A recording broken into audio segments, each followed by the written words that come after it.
Bonjour, alors aujourd'hui on va parler d'un... Tu fais pas ton intro habituel?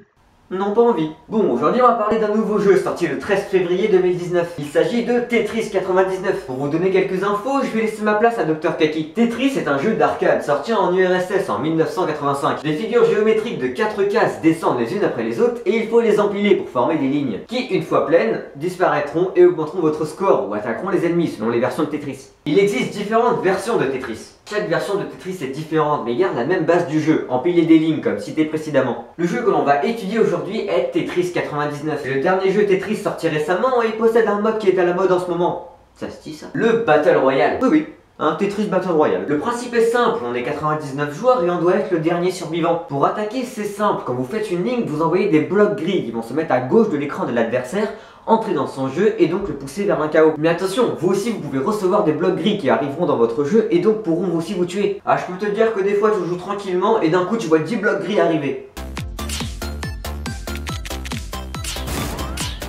Ah bah ça fait beaucoup. Quand vous arrivez à tuer quelqu'un, vous gagnez un chevron, ce qui augmente votre attaque. Et pour attaquer les ennemis, vous pouvez choisir différents types de sélection d'adversaires. Vous avez donc chevron qui vous permet d'attaquer les personnes qui ont le plus de chevrons, donc ceux qui ont tué le plus de gens. Riposte qui vous permet de cibler les gens qui vous attaquent. Chaos facile qui vous permet de cibler les gens qui se précipitent vers le haut de l'écran et donc vers un chaos. Ce qui augmentera votre nombre de kills et donc de chevrons. C'est bon, vous arrivez à suivre. Et enfin aléatoire qui vous permet de cibler quelqu'un aléatoirement. C'est donc quelque chose de très stratégique que nous propose Next Level Game, les concepteurs du jeu. Puisque si vous choisissez chaos facile, vous allez augmenter votre kill et donc les chevrons. Et donc les 99 autres joueurs pourront vous choisir s'ils choisissent chevron. Alors au début on ne fait pas attention aux autres, il y a trop d'informations pour qu'on gère tout ça. Je veux dire que humainement parlant, c'est pas possible de regarder son jeu, le jeu des autres et en même temps choisir le type d'attaque. J'ai plus de main. Sauf si vous êtes un japonais. Dans ce cas, les autres n'ont aucune chance de vous battre. Quoi? Tu te demandes pourquoi je dis ça? Attends, je vais te montrer un petit extrait et tu vas comprendre pourquoi il ne faut jamais tomber contre un japonais à Tetris 99.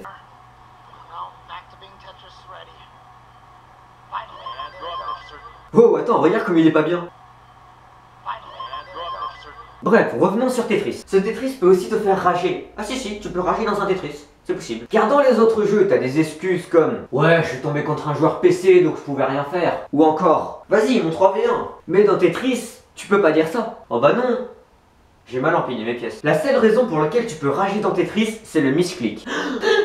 Ah oui, pardon, ce mot tu peux pas le dire à n'importe qui, n'importe où. Pour ceux qui ne savent pas ce que c'est, le misclick vient de l'anglais to miss, qui signifie rater, et du mot click, qui signifie clic. Donc en fait, le misclick, c'est le fait de rater son action, et dans les 3/4 du temps, ça te nique ta game. La frustration du misclick quand tu rates une pièce, c'est... comment l'expliquer? Ah bah tiens, je sais. Surtout, ce Tetris 99 montre bel et bien que le jeu est capable de se réinventer, même avec des modes qui sont à la mode, comme le Battle Royale par exemple. Après, le dernier truc qu'on remarque dans ce jeu, c'est la musique. Ah oui, oubliez le...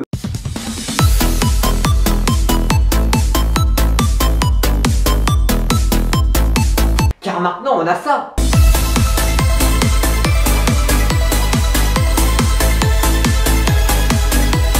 Ah oui, ils ont fait une atmosphère épique avec la musique, c'est ouf. Ce qui est cool, c'est que quand on découvre le jeu, on s'ambiance pas mal avec cette musique au début. Même si après quelques heures de jeu, ça devient agaçant, ça reste quand même un grand culte de ce qu'est la musique de Tetris. Bon, qu'est-ce qu'il y a d'autre à dire?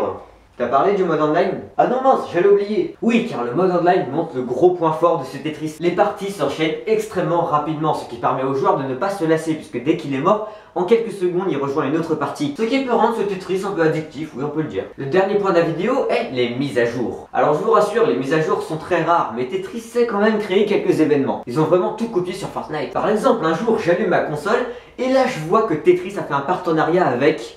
Ring Fit Adventures. Déjà que je me demandais comment on peut faire un Tetris Battle Royale, mais en plus on rajoute un jeu qui n'a strictement rien à voir. Non mais je veux dire, trouvez-moi un point commun entre Ring Fit, un jeu de sport destiné principalement aux adultes, et Tetris 99, jeu pour enfants de 99 ans. Bah en fait ils ont juste mis les musiques de Ring Fit Adventure, mais le jeu Tetris reste la même base. Donc, c'est la déception. Et sur ce les amis, je vous dis, à plus tard, foula. Salut.